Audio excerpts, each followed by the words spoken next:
можам да кажам дека сонцето и во септември на овие простори во Македонија кај што ние живееме е доволно јако да треба да се штитиме од него. Често пати велиме дека септември е продолжено лето кое го имаме последните години. Нешто подоцна почнува, меѓутоа трае многу подолго.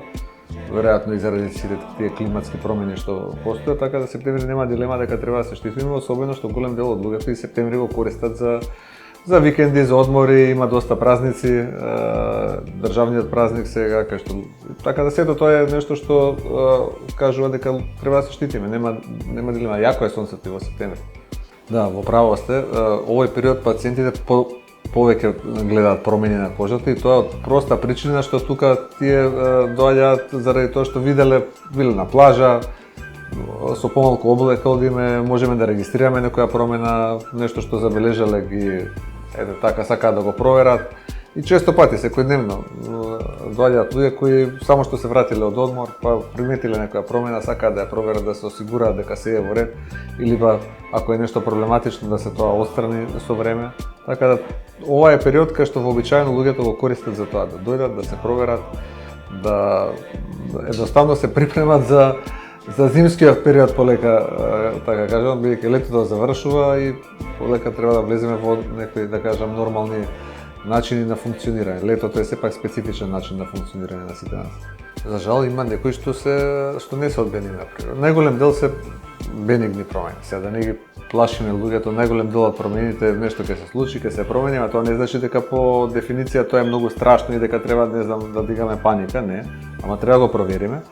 А од друга страна има и работи кои е добро да што пациентите дошле заради тоа што благодарение на тоа што дошле на време, кога ќе се отстранат, на тој начин се решаваат проблемите без било какви последици по пациентот. Тоа народно правило, не го чепкај, знам еден го чепкаше па нешто лошо му се случи, е тотално погрешно. Јас тоа секаде го зборувам и го кажувам и на пациентите. Нешто што е бенигно со тоа што ќе го отстраниме не може да стане малигно, а нешто што е малигно ако го отстраниме порано ќе му го спасиме животот на човек. Витамин С е убаво да се мачка, ама ако го мачкате пред да одите на сонце, ќе се направите реш црвени, ќе изгорите. Тоа е нешто што никако не смее да се прави кога се оди на сонце.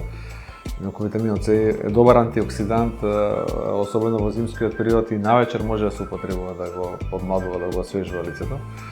Меѓутоа и го има и во некои препарати кои се комбинирани со витамин С, натре естетски препарати, косметски, но она што треба е да се користи заштитен фактор за сонце. Било какви експерименти од типот на користење на алтернативни лекови, или ние имаме сите во ова модерно време една мана, дали е тоа органско. Значи, ако е органско е добро, ако не е органско не е добро. Ние во медицината се базираме на тоа што е медицински докажано. Значи, што лаборатории големи во Америка, во Франција, во Германија го тестирале и кажале да, ова е нешто што е проверено, што навистина штити, документиран му е ефектот, знаеме дека нема несакани ефекти, тоа е она што јас го советувам на пациентите. Се разбери да има различни фактори за заштита.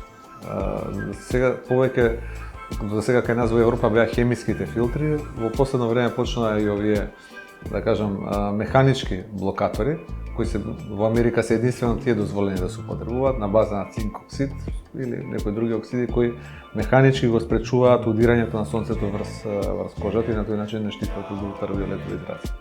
Мислам дека кај здрав човек тако нешто нема потреба да се прави. Витаминот Д е многу добар. Студиите покажуваат дека тој има и многу повеќе добри ефекти од тоа што ние сме мислеле дека ги има.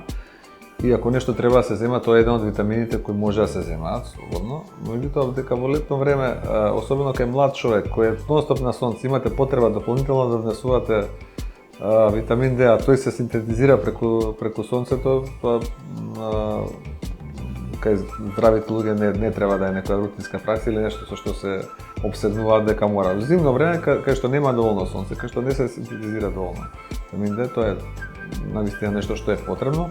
Се разбира и одредени популации на луѓе на кои навистина им е потребен тој суплемент. Не зборувам за нив, јас зборувам за обичната употреба секојдневна на било кој човек. Така да мојата препорака е да се изложуваме на сонце, меѓутоа со заштита. Значи да ги користиме тие позитивни ефекти на сонцето, а да ги избегнеме негативните ефекти на сонцето, бидејќи сонцето е докажан канцероген. Светската здравствена организација го има класифицирано како канцероген, така да мора да се штитиме, тоа нема дилема.